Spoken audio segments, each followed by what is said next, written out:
All right, we should be ready.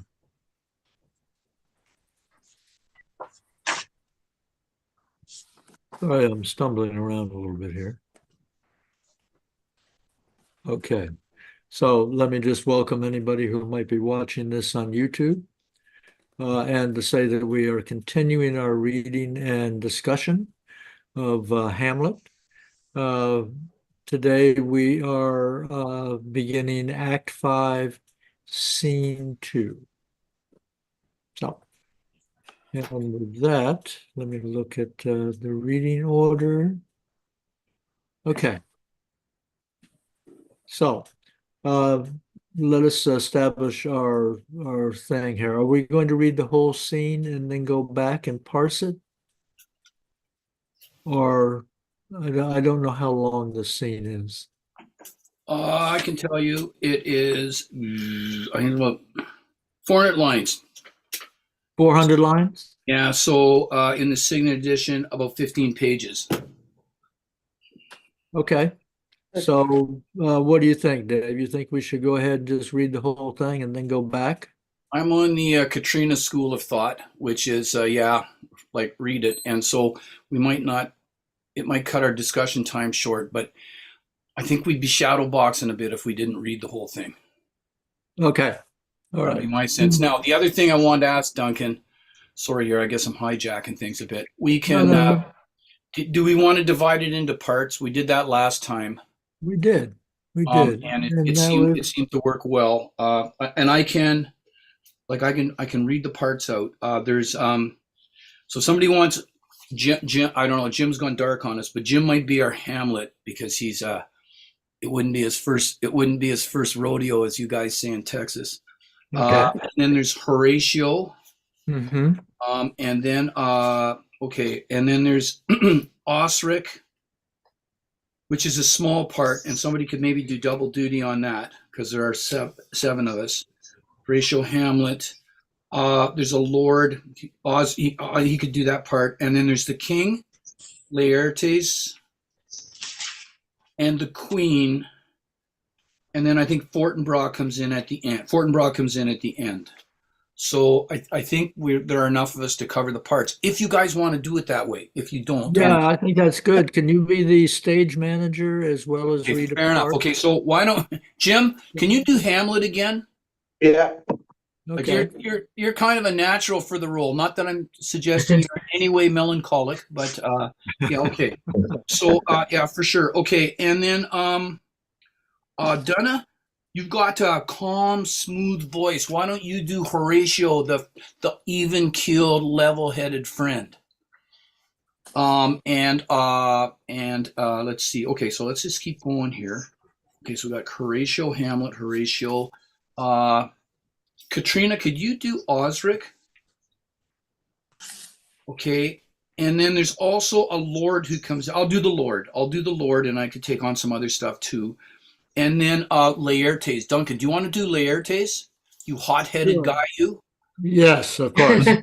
Okay, and then Well, that leaves the so-called dairy lady and Anne. Okay, and why don't you, Sylvia? Why don't you be the Queen? And Anne, do you want to do Fortinbras at the end? Fortinbras, strong arm. That's me. I think that's it. And any roles, any minor ones I forgot, I'll piece in. I'll do them. Does that work for everybody? yeah, we're gonna try it. Okay. It'd be great fun. Yeah, I think it works better doing it like that. Okay. And Sylvia, I'm just want to say how reassured I am that you and I are still on like speaking terms after I made that faux pas about that unnamed town somewhat north of the Republic. Yes. Did you get a speaking part, Sylvia? Yeah, I'm Just sorry, can I put in there just one more thing, Dave? Okay. Strictly Dave's taking it on the chin here. Okay. speaking, it might be somewhat north of a lot of the Republic, but it's south of some of the Republic. Oh, I bet. Yeah, for sure. for sure. So, and I'm doing the Queen. You're Gertrude. You're Gertrude. I'm doing Absolutely. Gertrude. Perfect. So, All okay. right. Rock on. I Just think making Yes, sure I you would got say, your and if part. somebody gets tired of reading their part, I've sort of taken a small one, so I'll just tell me, and I can tag team with you if you want. But it's good. It's good from my standpoint, anyway. All right, so I'll lead off then. Enter the scene 2, the castle. Enter Hamlet and Horatio. So much for this, sir. Now shall you see the other? You do remember all the circumstance. Remember it, my lord. Sir, in my heart there was a kind of fighting that would not let me sleep. Methought I lay worse than the mutinies in the biblios.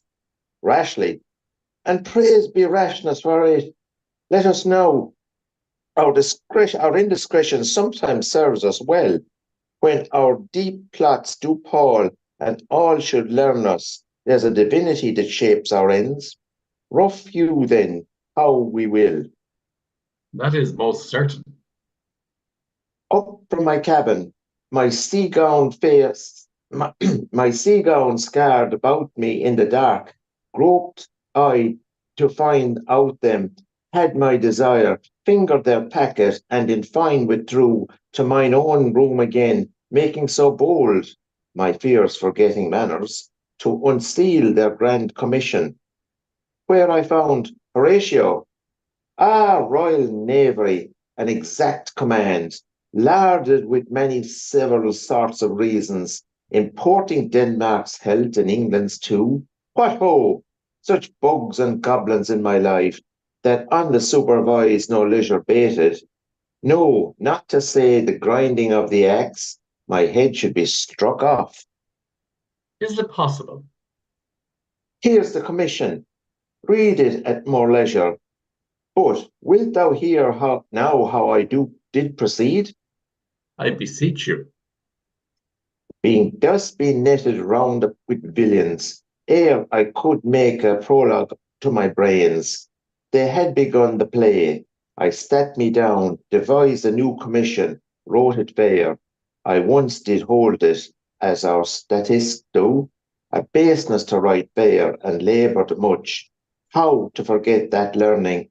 But, sir, now I did me yeoman service. Wilt thou know the effect of what I wrote? Aye, my good lord.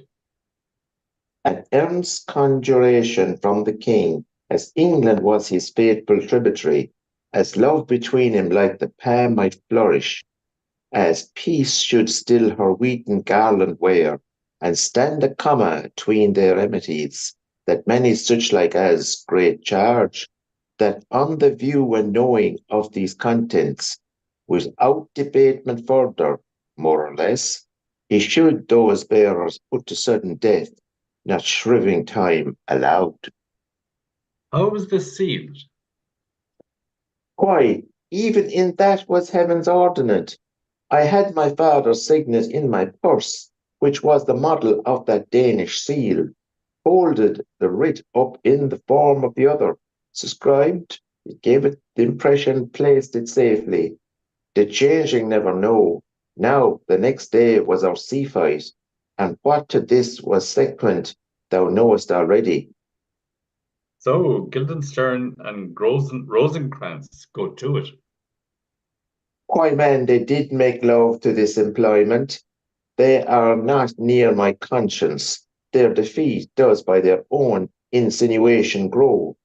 'Tis dangerous when the base of nature comes between the pass and fell incensed points of mighty opposites. Why, what a king is this? Does it not? Think thee, stand me now upon.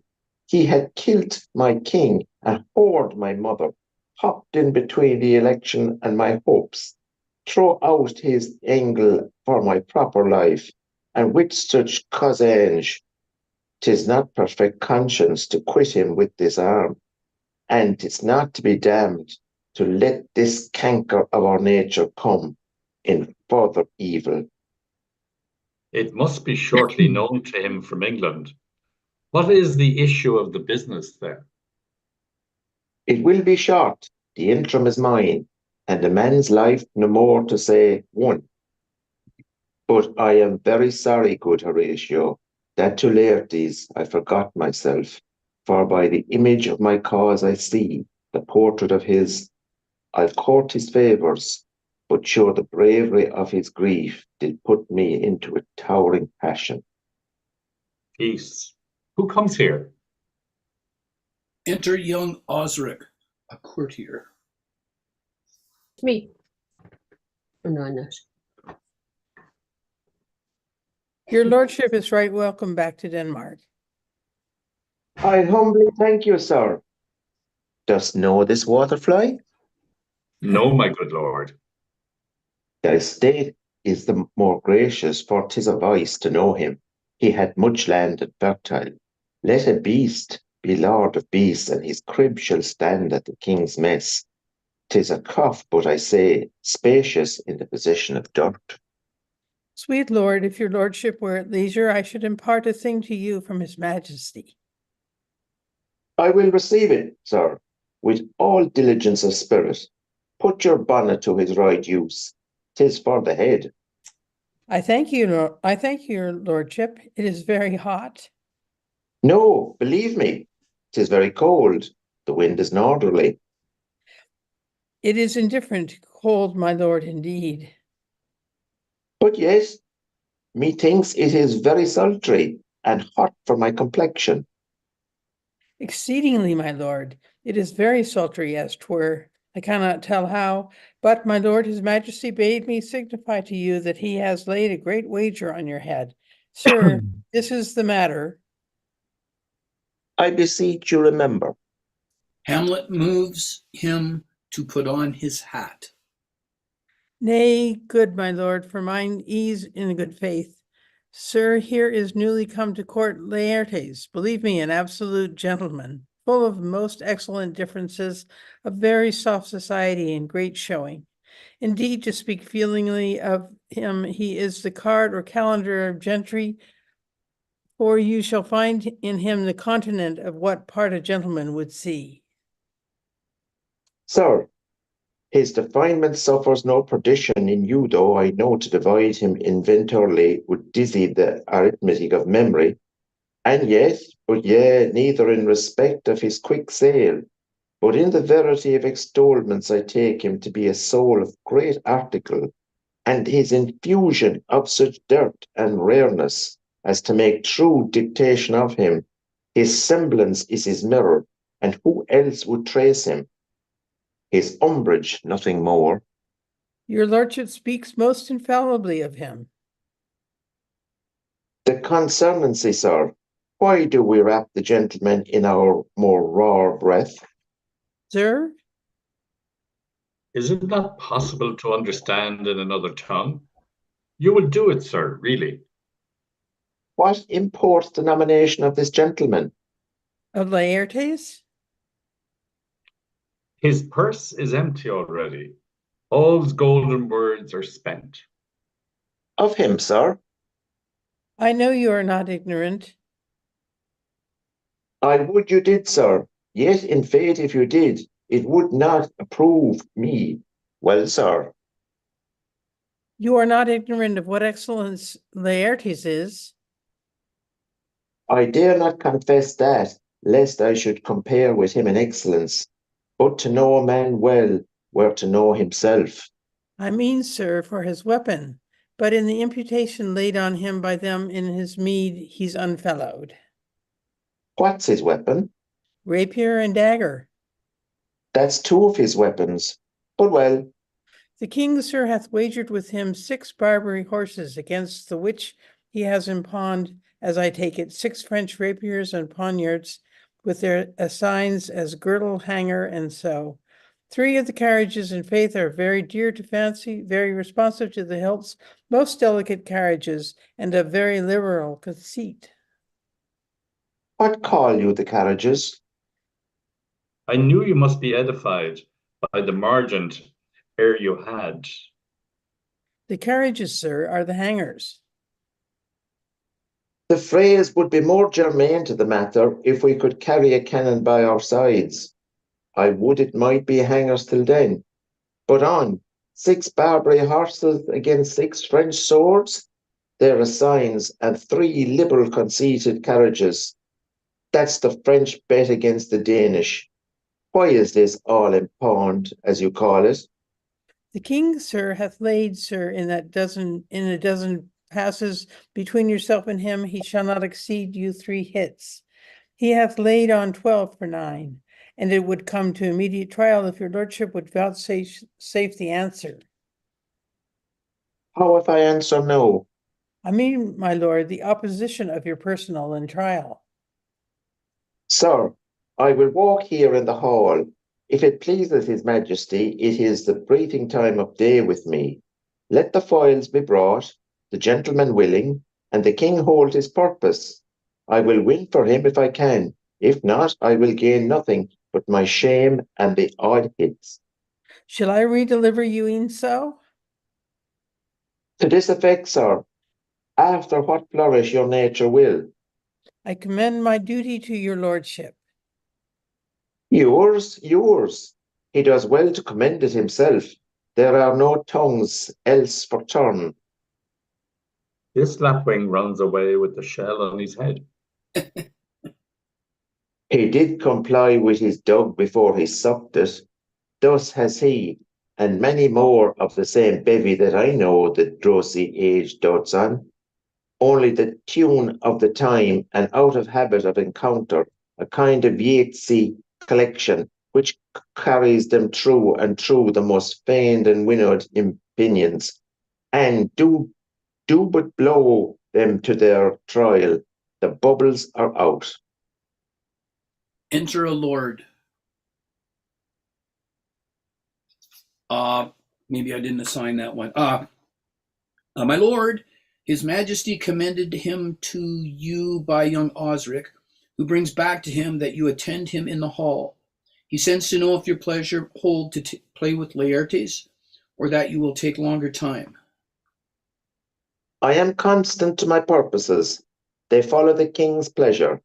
If his fitness speaks, mine is ready, now or whensoever, provided I be so able as now. The king and queen are all are coming down. In happy time?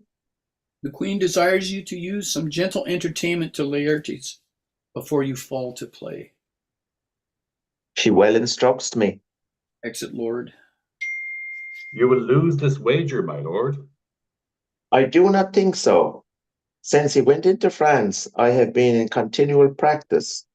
I shall win at the odds, but thou wouldst not think how ill all's here about my heart. But it is no matter. Nay, good, my lord. It is but foolery, but it is such a kind of gain-giving as would perhaps trouble a woman. If your mind dislike anything, obey it. I will forestall their repair hither, and say you are not fit. Not a whit.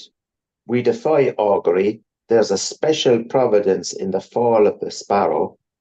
If it be now, 'tis not to come. If it be not to come, it will be now. If it be not now, yet it will come. The readiness is all, since no man owes aught of what he leaves. What's to leave betimes? Let be.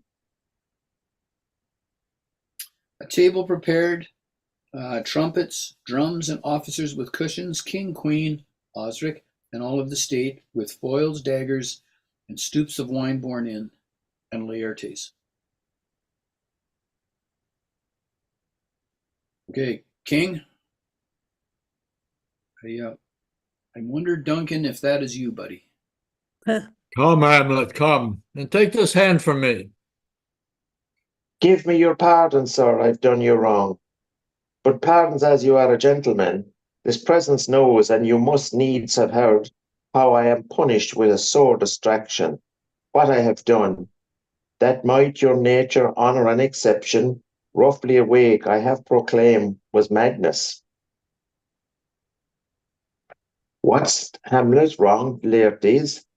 Never Hamlet. If Hamlet from himself be ta'en away, and when he is not himself does wrong Laertes, then Hamlet does it not.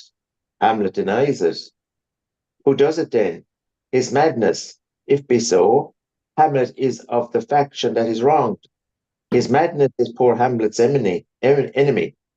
Sir, in this audience, let my disclaiming from a purposed evil free me so far in your most generous thoughts that I have shot my arrow o'er the house and hurt my brother. I am satisfied in nature, whose motive in this case should stir me most to my revenge. But by terms of honor I stand aloof, and will no reconcilement, till by some elder masters of known honor I have a voice and precedent of peace to keep my name ungored. But till that time, I do receive your offered love like love, and will not wrong it. I embrace it freely, and will this brother's wager frankly play. Give us the foils, come on. Come, one for me. I'll be your foil, Laertes. In mine ignorance your skill shall be like a star in the darkness night. Stick fiery off indeed. You mock me, sir. No, by this hand. Okay, I think I messed up. I don't think I assigned a king. So is that correct? I'm looking at the cast. I'm looking at the cast here. I don't think I did. So I'll take it. Okay. Give them the foils, young Osric. Cousin Hamlet, you know the wager? Very well, my lord. Your grace has laid the odds on the weaker side. I do not fear it. I've seen you both. But since he is bettered, we have therefore odds. This is too heavy. Let me see another. This likes me well. These foils have all a length. Aye, my good lord. Set me the stoups of wine upon that table. If Hamlet give the first or second hit, or quit in answer of the third exchange, let all the battlements their ordnance fire. The king shall drink to Hamlet's better health, and in the cup a union shall he throw, richer than that which 4 successive kings in Denmark's crown have worn. Give me the cups, and let the kettle to the trumpet speak, the trumpet to the cannoneer without, the cannons to the heavens, the heaven to earth. Now that king drinks to Hamlet. Come, begin. Trumpets play. And you, the judges, bear a wary eye. Come on, sir. Come, my lord. They play. 1. No. Judgment. A hit, a very palpable hit. Drum, trumpets, and shot flourish. A piece goes off. Well again. Stay, give me drink. Hamlet, this pearl is thine. Here's to thy health. Give him the cup. I'll play this bout first. Set it by a while. Come. Another hit, what say you? A touch, I do confess. Our son shall win. He's fat and scant of breath. Here, Hamlet, take my napkin, rub thy brows. The queen caresses to thy fortune, Hamlet. Good, madam. Gertrude, do not drink. I will, my lord. I pray you pardon me. It is the poison cup. It is too late. I dare not drink yet, madam. By and by. Come, let me wipe your face. My lord, I'll hit him now. I do not think it. And yet 'tis almost against my conscience. Come for the third, Laertes. You do but dally.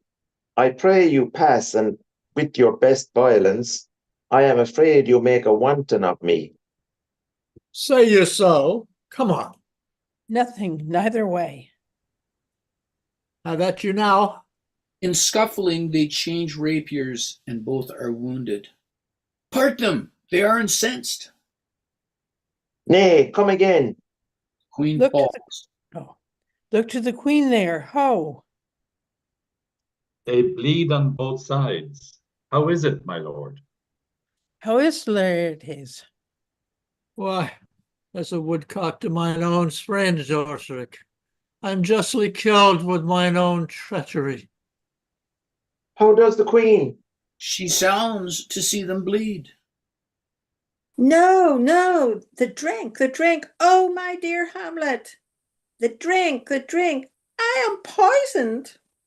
Oh, villainy! Ho, let the door be locked! Treachery, seek it out! Laertes falls. It is here, Hamlet. Hamlet, thou art slain. No medicine in the world can do thee good. And thee there is not a half an hour of life. The treacherous instrument is in thy hand, unabated and envenomed. The foul practice has turned itself on me. Lo, here I lie, never to rise again. My mother poisoned, I can no more. The king's to blame. The point in venom too? Then venom to thy work. Hurts the king. Treason! Treason! Treason. Oh, yet defend me, friends. I am but hurt. Here, thou incestuous murderous damned Dane! Drink off this poison. Is thy union here? Follow my mother.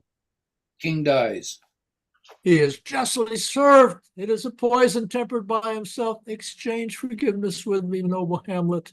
Mine and my father's death come not upon thee, nor thine on me. Dies. Oh. Heaven make thee free of it. I follow thee. I am dead, Horatio. Wretched Queen, adieu.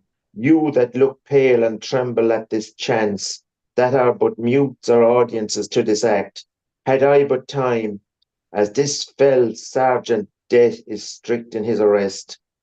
Oh, I could tell you, but let it be. Horatio, I am dead. Thou livest. Report me and my cause aright to the unsatisfied. Never believe it. I am more an antique Roman than a Dane. Here's yet some liquor left. As thou art a man, give me the cup. Let go by heaven, I'll have, oh God, Horatio, what a wounded name. Things standing thus unknown shall live behind me. If thou's ever hold me in thy heart, absent thee from felicity a while, and in the harsh world draw thy breath in pain to tell my story. A march afar off. Exit Osric. What warlike noise is this? Enter Young- Osric. Oh, go ahead. Oh, sorry. Mhm. Young Fortinbras with conquest come from Poland to the ambassadors of England gives this warlike volley. Oh, I die, Horatio. The potent poison quite screws my spirit. I cannot live to hear the news from England, but I do prophesy the election lights of Fortinbras. He has my dying voice. So tell him, with the occurrences here, more or less, which have solicited, the rest is silence. Now cracks a noble heart. Good night, sweet prince, and flights of angels sing thee to thy rest. Why does the drum come hither? Enter Fortinbras with the ambassadors with drum, colors, and attendants. Yes, me. Where is this sight? What is it you would see? If aught of woe or wonder cease your search. This quarry cries of havoc, O proud death. What feast is towards in thine eternal cell, that thou so many princes at a shot so bloodily hast struck? The sight is dismal, and our affairs from England come too late. The ears are senseless that should give us hearing to tell him his commandment is fulfilled, that Rosencrantz and Guildenstern are dead. Where should we have our thanks? Not from his mouth had it the ability of life to thank you. He never gave commandment for their death. But since, so jump upon this bloody question, you from the Polack wars and you from England are here arrived.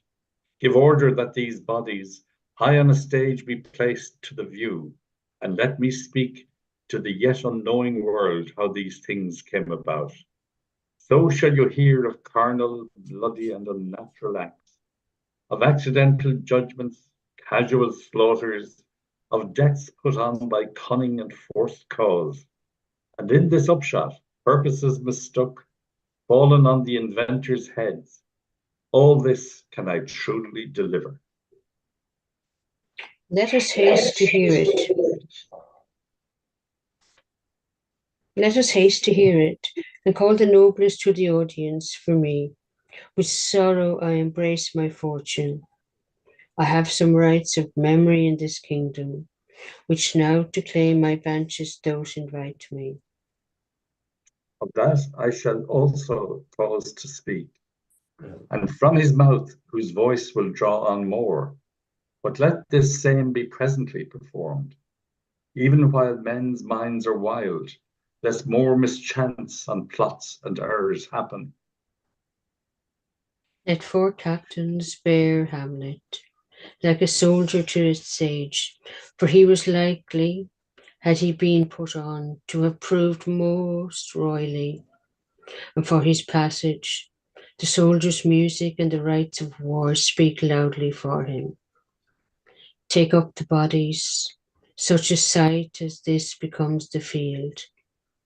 But here shows much amiss. Go, bid the soldiers shoot. Exit marching, after which a peal of ordnance are shot off. Fini. That's lovely. Can you hear me? Yep. Okay. Thanks, everybody. That was great. That was really, really It good. was wonderful. Murder and mayhem. Was. Absolutely. Murder and Mayhem. I have to say, I found it almost comic. Like I Right. did find it comic.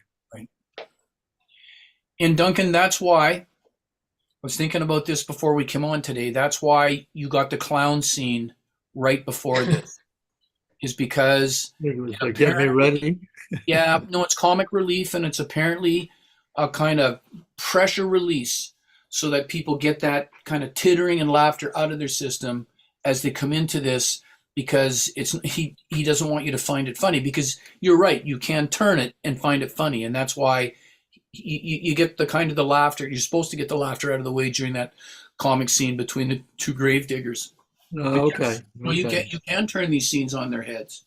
Okay. So I suppose it is unfortunate that we read the clown scenes the week before, Right. instead of right before this.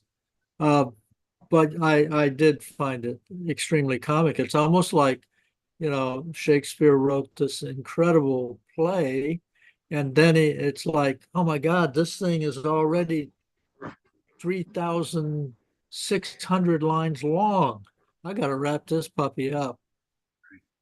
And so he just decides the way to wrap it up is to kill everybody off. Yeah, there's a touch of Pulp Fiction about it, isn't there?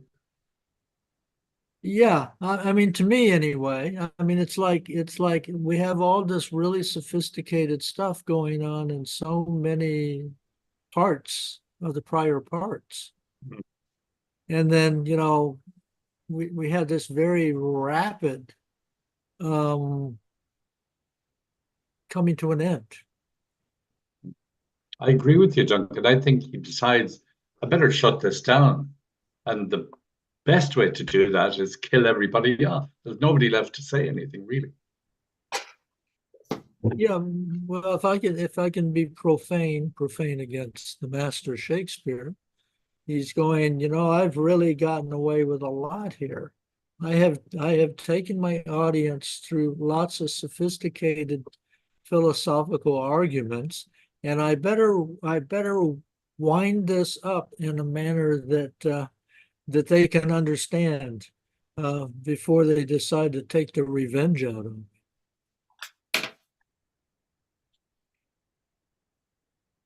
Am I going too far? I think it's a good perspective to hear, actually.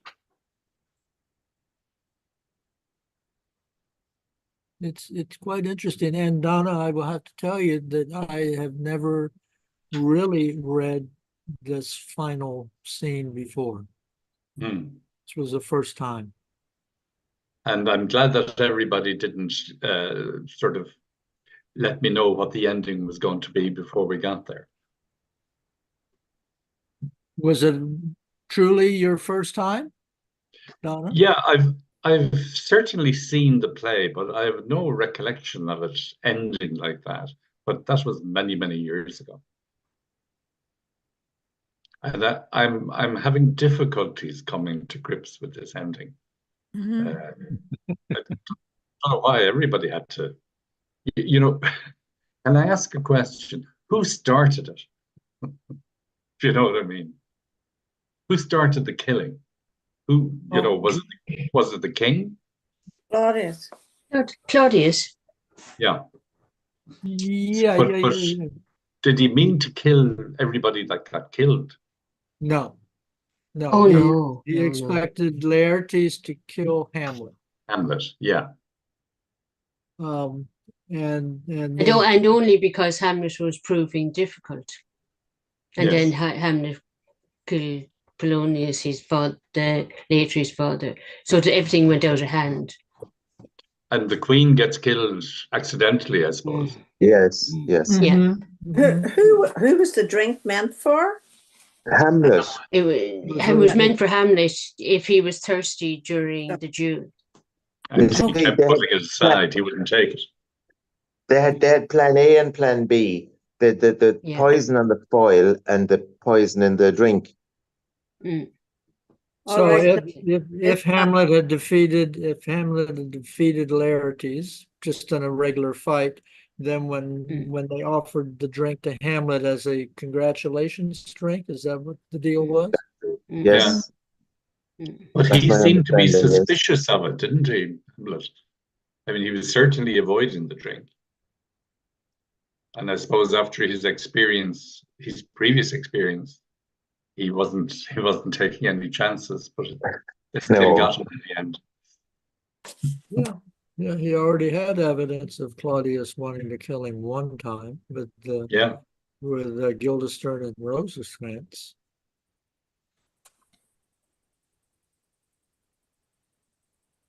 And did everybody else know that the backstory of the ship was going to be told in Act 5? No. No.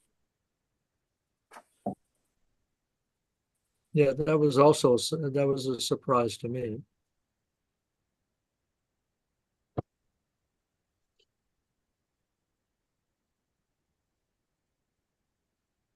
Very Let me just back you up then, Duncan, because if you were having to rearrange mental furniture yesterday during the Ulysses session, I'm having to maybe do a little bit of the same here today. We have more. So you're finding this bordering at the minimum bordering on the comic because it tidies things up sort of too abruptly. It just seems contrived to you. Is that? I don't want to put words in your mouth. I'm just trying to. Yes, well, not contrived. It's well, okay. It depends on your definition of contrived. I mean, it's literally right now. It's like Shakespeare, who's up in the middle of the night. It's 4 o'clock in the morning. He's been writing like a madman for days and weeks, Right. and then he realizes all the pages he has in front of him. Right. And he goes, God, I got to wrap this thing up. I mean, this is too long. Huh.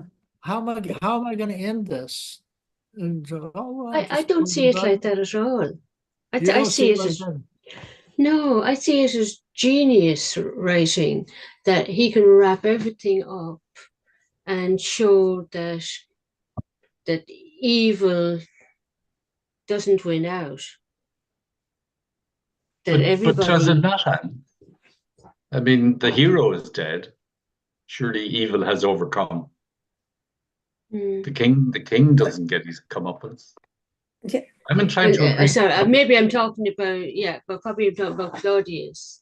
That Right. evil doesn't win out, and what he does, what you do in life and what you don't do in life affects everybody.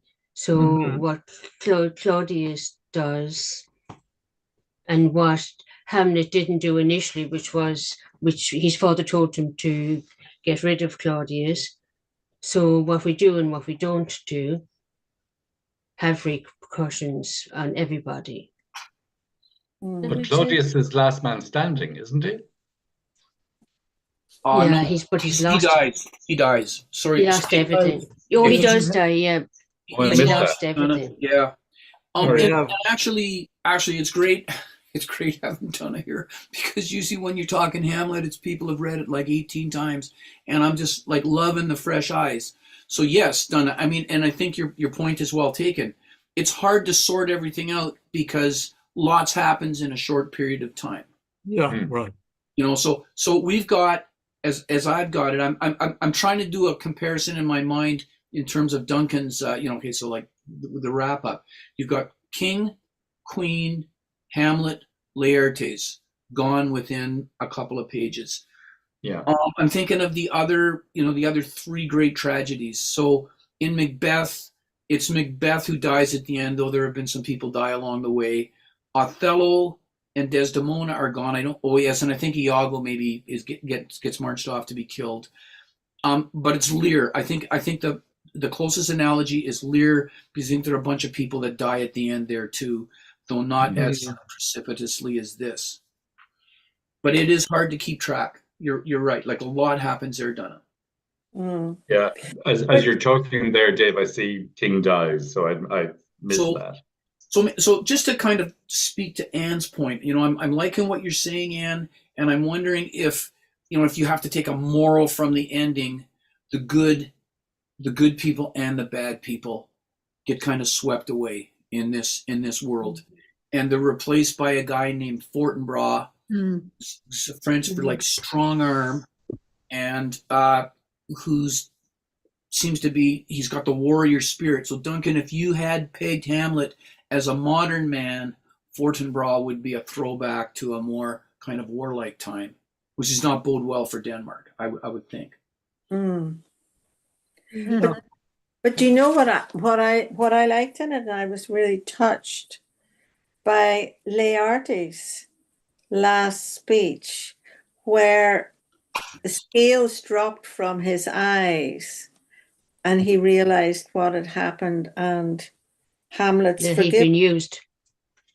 And Hamlet's forgiven. And I just really like that. I just felt that was some sort of resolution for me. Uh-huh. Mm-hmm. Yeah, that was quite touching. Very important. Very important. Thanks, Sylvia, because I think that's a fair question. At the end, okay, like, what are we left with? Mm. But in the end, no one is perfect. Hamlet has murdered Polonius. The king has murdered his brother and plans to murder Hamlet. Laertes goes along with murdering Hamlet in the duel, and also Hamlet has caused Rosencrantz and Guildenstern to be murdered. Very callously, yes. Yes, so nobody's exactly squeaky clean in all this. But Ophelia, I'm an Ophelia guy. Well, yeah, okay. Well, Yeah, There you and go. Ophelia is So- killed as well. Or But- she's killed Yes, herself. but she comes out. I think she comes out relatively squeaky clean to address Jim's concern. Yeah, okay, I'll give you Ophelia. And as well, the queen is engaged in adultery. Okay, not murder, but adultery. Well, is she? Her husband had Well- died. Yeah. Mm, be complicit in it. It might be moral adultery. unseemly to marry in such haste. Yes. And the man hardly cold in his grave. Yeah. The funeral baked meats did coldly furnish forth the marriage table. But Hamlet accidentally murdered Polonius. Correct. So, but there was I don't know, that whole thing about the boat and, about going on the boat and the young lady appears. yes. Young lady appears. She's now exited stage left.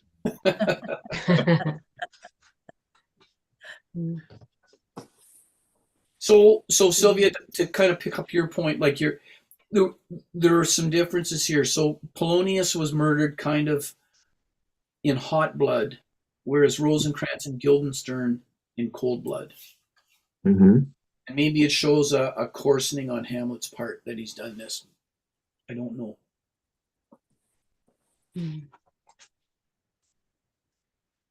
But did they know that they were bringing Hamlet to England to be killed?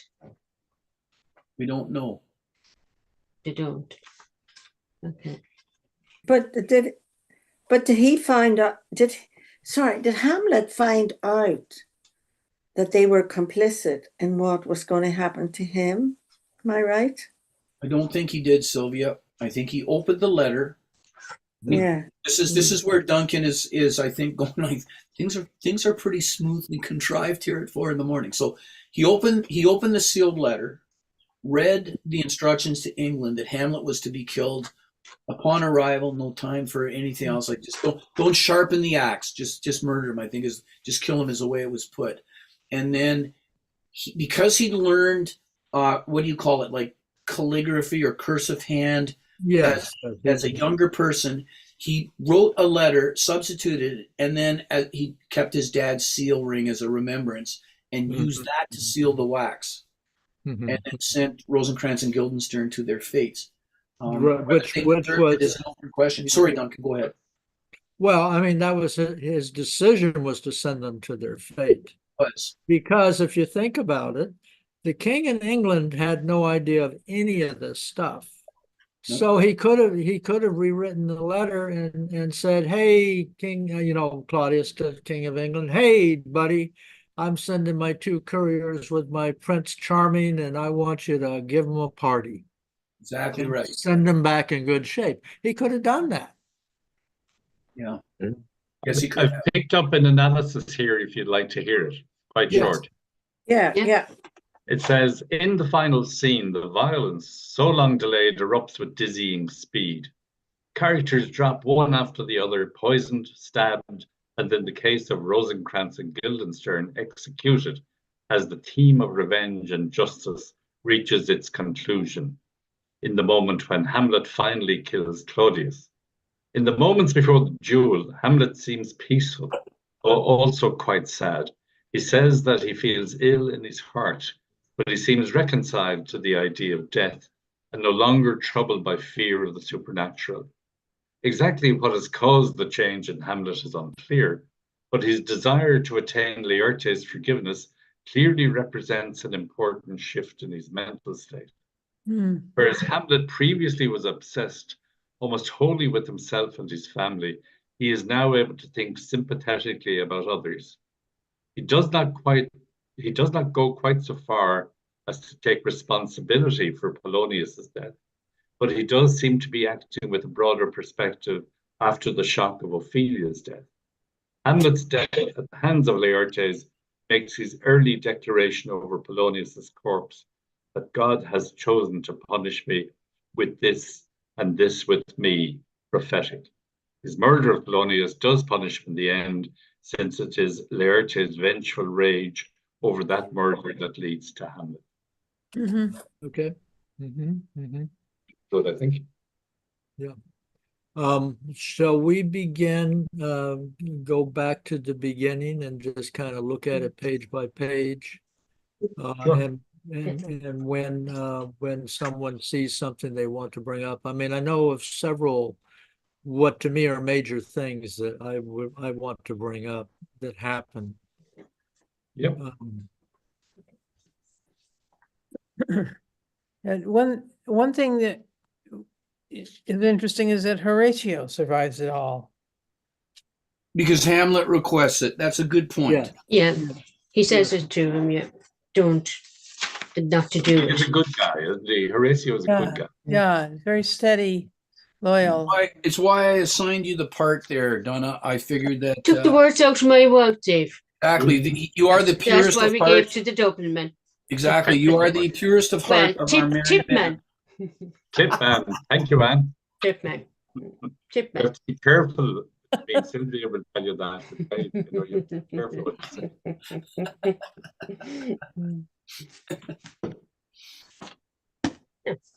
And you actually you actually got one of the best lines. I just love this line. Where is it now? Now cracks a noble heart. Good night, sweet Yeah. prince. And flights Yeah. of angels sing thee to thy rest. Yeah. When I'm on my deathbed, I hope somebody says that to me. Yeah. That's beautiful. Where's that, Dave? It's line 360 in my edition, Sylvia. Yeah. Yeah. To the end. I'm sure in your hometown there's a company called the Hamlet Dispatch Company that for a modest sum is glad to appear at your deathbed to read that part from it. Oh, no. Oh, oh, yeah. Let's Wow. see. So right away, the first thing that pops up with me is on the second, very soon, in the beginning of scene 2, where Hamlet says, "Sir, in my heart there was a kind of fighting that would not let me sleep.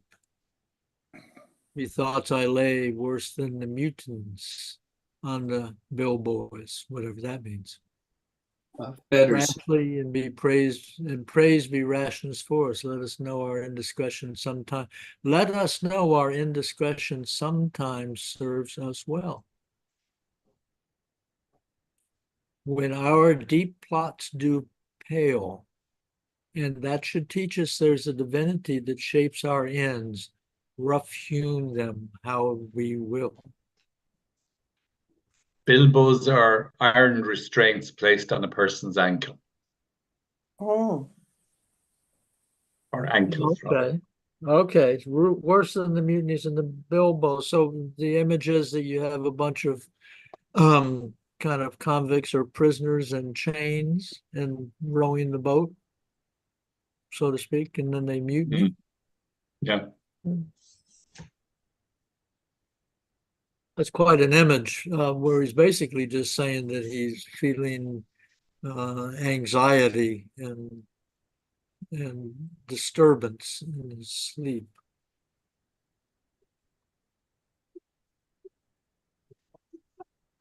But I find this, when our deep plots do pall, and that should teach us there's a divinity that shapes our ends. Which I think he's talking about, unconscious, that we have energies that steer us. We're not in complete control of ourselves.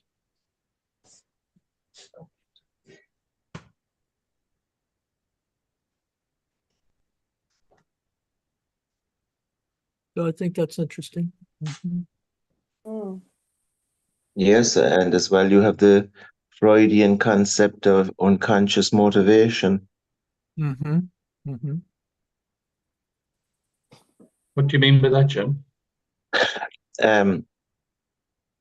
You do something and you're not exactly consciously aware of why you do it. Okay. Yeah.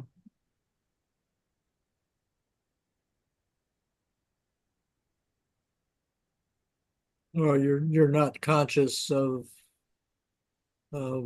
yeah, I mean, to a certain extent I'm a little bit that way when I'm having problems. I tend to lie down and just mull things over, waiting for some sort of direction. I Could I find just say Horatio. sorry, Doug, go ahead, please. No, please, Donna. I'm just thinking about Ophelia. Before we approached this play at all, my sense was that Ophelia was a huge player in it. But having read it now, it seems to me she had quite a small but important part. Would people agree with that? Yeah. Yeah, definitely. I mean, Ophelia is the innocent Mm. who is damaged, or at least driven crazy. Is there a parallel between her and Juliet, say, in Romeo and Juliet? I wonder Or if Juliet has more agency. Yes. yeah, yes, okay, yeah. Yeah, Harold Bloom, actually, the American Shakespeare scholar and literature scholar, actually praises Juliet quite highly for her intelligence. Okay. Um,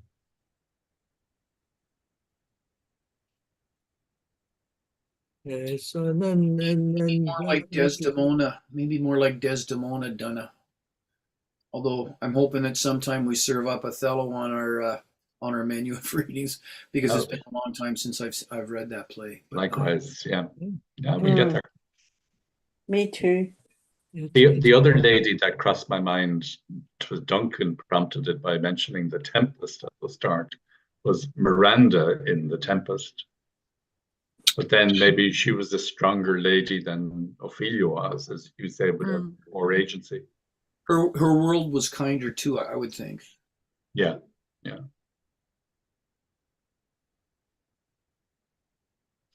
I'm just delighted we did this. It's been a great experience. Yes, Yeah, I agree totally. this is wonderful. Brilliant. and I'm just in awe when I think of all the Shakespeare plays there are. Yeah, Ma'am. it should take us to the end, I think. Right. Uh, Which There's an exam on in Ireland at the moment. It's the final exam before you leave secondary school and go to university or whatever career you're going to proceed, and it's called the Leaving Cert. And Hamlet is on right now for the Leaving Cert, and one of the guys at work, his son is doing it, and he was complaining. He was saying, "Oh, why don't they put on something more modern, more relevant?" And two of us started quoting lines from Shakespeare, much to their ire. But I didn't have the courage to say that I'm actually in a reading group, and I will be Oh, you should, volunteering. Jim. I lack the moral fibre, I regret to say. Go back No. Monday. I think there's value too, not only in coming back to the play, but in coming back to the play at different stages of your life. yes. Oh, yeah. Yes. And as an officially old person now, I find it a different play than when I took it in high school as a 17, 18-year-old. I think that applies to all literature, doesn't it? You know, Oh, the even reading we do. our And it's a- readings of Ulysses. I mean, Mm. I mentioned that I read Ulysses in college, and it meant nothing, absolutely nothing to me. But you know, once I had a guide through it, once I listened to it, it's a whole different thing. But there was a gap of 40 years in between, you know. And Donna, I think on that gap of 40 years. Well, what does it get you? It gets you a lot of life experience. You've seen a lot of life, Yeah. and You mature. you do. And I think you see the world less, at least in my case, less in black and white. I mean, there are a lot more grays in the world now than Oh there yeah, Mm. we live in a grey world. we I do. think. Yeah. Yeah, so that's why it's I think agree. really nice to come back to these plays, because I think maybe you see them as more complicated than you did when we were younger. Yes. But I think it's the difference between, doing something for an exam and under that pressure. I don't care whether it's school or undergraduate or whatever, and doing it for pleasure. Yeah. That's what really I Yeah. agree. That's a big difference. Yeah. Yeah. Mm. And also, having this group of people, these minds. Yes. Yes. Yes. So I think that 40-year gap is really, really important, because actually I think that one of the goals of our time on Earth is actually to become more humble, and to realize that we had, say, for example, if we read Hamlet when we were in high school or college and had misinterpreted or just didn't understand it, and then to read it with somewhat of an understanding, it's very humbling. Yeah. to realize that, I'll put it in personal terms, to realize that for many decades I have been I have misunderstood something so much. And I consider that sort of humbling to actually be very helpful. Mhm.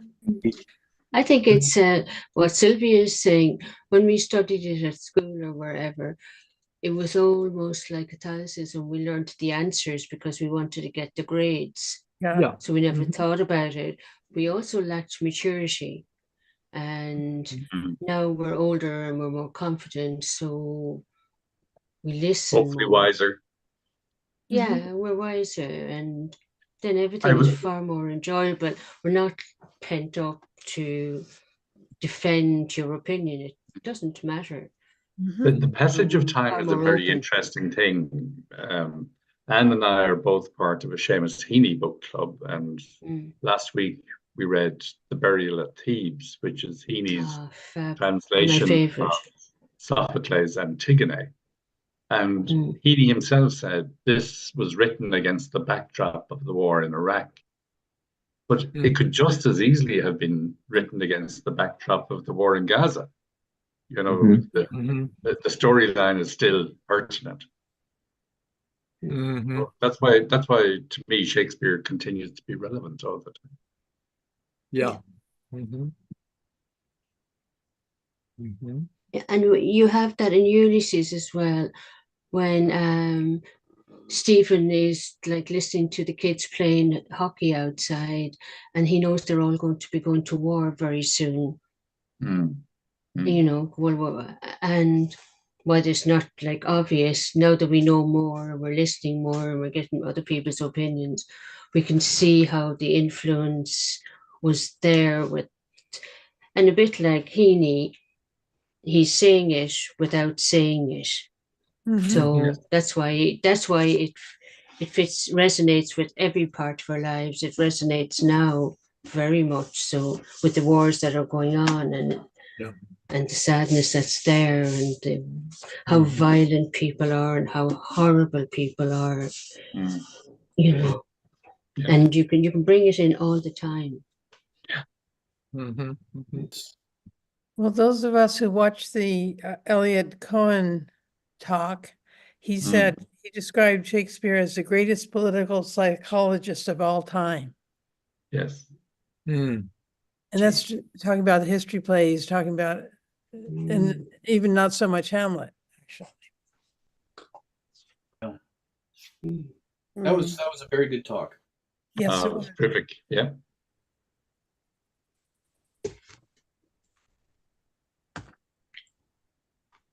So we seem to have come to a bit of a time of silence and reflection here. Do we want conclusion? Yes. Do we want to maybe start at the beginning of scene 2 and work our way through, or I don't know. Okay, so you're proposing that we just go ahead and start and read smaller sections and then discuss those if there's need for discussion? Yes, but only if I haven't misread the situation, that people's silence doesn't bespeak where do we go from here. If people's silence is, we want some time to reflect before making additional comments, let's not do that. I just want to make sure I'm not misreading the silence that's happening here. That's kind of how I feel. I remember once when we finished reading Ulysses one time, and Duncan just said, let's not even discuss it. Let's just leave it. Come back. So that's kind of how I feel. There's a lot here, and it's been a great experience. And a lot. I can't say, well, I mean, of all the reading that we've done, Ulysses is of course amazing, but I've really enjoyed this a lot. And it's really good to come back to it at a different stage in life, and makes my mind has really opened up a lot. Yeah, it's a great experience. So if I'm hearing Dave and Katrina, we're thinking about wrapping it up for today and then come back next week Let's start there. and begin Okay. to go through it in pieces and discuss it. That's probably a good idea. I know my head Yeah. is very Yeah. full. Could Yeah, I it's just good. add one variation to that on what Dave has said, that rather than just looking back at that scene, perhaps we should take the play as a whole and our reflections on that. Yeah, Could I we like that. Yeah. could we do a kind of a hybrid session then? Yeah. Let's look at the Yeah. scene Uh-huh. within keeping in mind what has got us here. Yes. And so that we can see that last scene in the context of the whole play.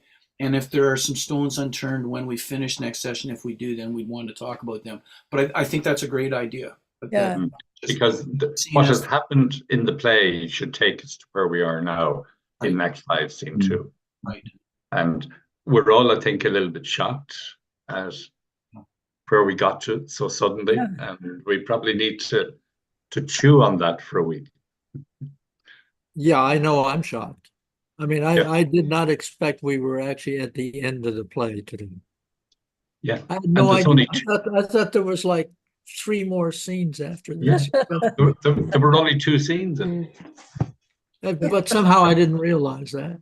And so, and it just kind of, it's like going up on a tall mountain and you're on top of the mountain. And so, okay, well, now it's time to get back down and you just jump off.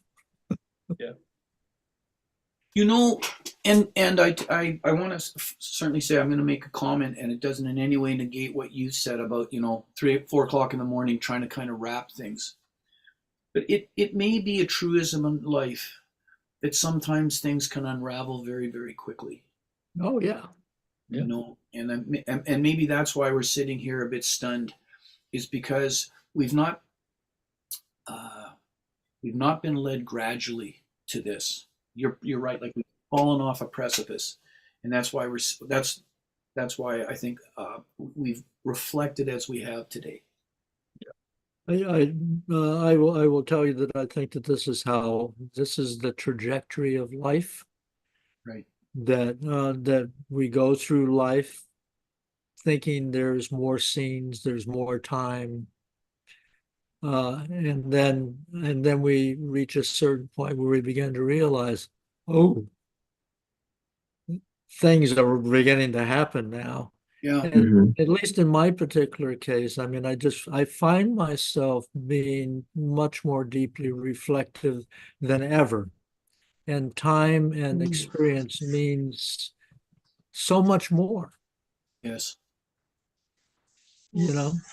So And I think it's probably like a whole a truism. It's the political ambition of one person, how it can destroy the lives of others. Yes. Yeah. And Yeah. that's probably why we're all thinking this is it. So relevant. Well, do we want to think of in terms of Tempest or Mhm. what was King Lear? Well, we have 3 now. I don't mind. We have Lear, we have the Tempest, and then there were 2 votes that were talking strongly of Othello. Okay. Okay. So, What about Right. the merchants? Let me throw one in as well. Sorry, Jim, you didn't come through there. Sorry? The merchant of Venice. Merchant of Venice. I think I got him. Yeah. The Okay. Merchant of oh, Venice. okay. No. Yeah. Well, there's so many. I mean, obviously. Yeah. For those who didn't hear Yeah. Jim, I think that's what he was Merchant talking of about. Venice. Yeah, Quality of Thank you, mercy. Dave. Thank you.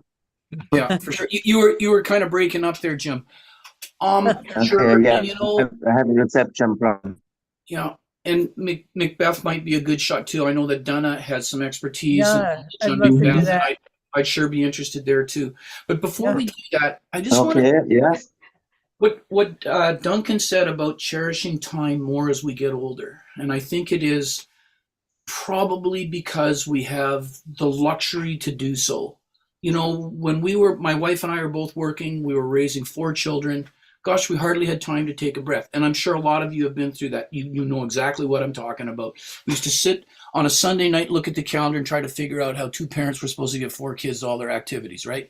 Yeah. That's out the window.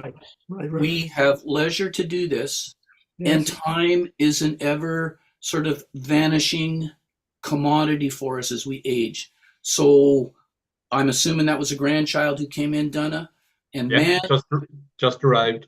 do I Oh. ever. We're going to babysit 2 of them tonight, and I'm looking forward to it because we have time to cherish them in a way like we didn't with our own children. So, Duncan, I think your point is so accurate that it's something that we're running out of, and so that we really do cherish that time, you know. Yeah. Mhm. So and I will say that this is turning into one of the grandest activities for me. Yes. Mhm. Yes. Yeah, me too. And the Yes. Oh, yeah. ability to talk about these matters with other people at a pretty deep level is marvelous. Yes. I agree.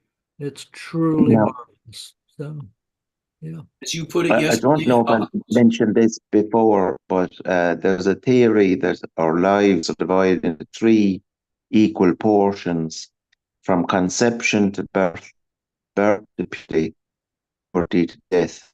That's why time appears to be speeding up as we get older. Mm-hmm. Mhm. it does. Although I will have to say that for me, time has not sped up. It has become much more plastic in a way. Okay. And that I realize that clock time is something radically different than psychological time. Yes. So, I'm probably living, in some ways, I'm living deeper and wider and richer now than ever. Mm. Than ever. It's amazing. It is not what I expected at all. And when I hear people say, "Oh God, I wish I was, 20 years old again," and I'm going, "Really?" Yeah, Well, I happy out. take the body. I take the body anyway. Yeah, I was just going to say that I You was can settle for 33. Unfortunately, Jim, your microphone is not serving you well at the moment. I No. don't know if you can hear me. Okay. All right, are we going to bid each other adieu at this point and have a good weekend and stay safe? Yes, indeed.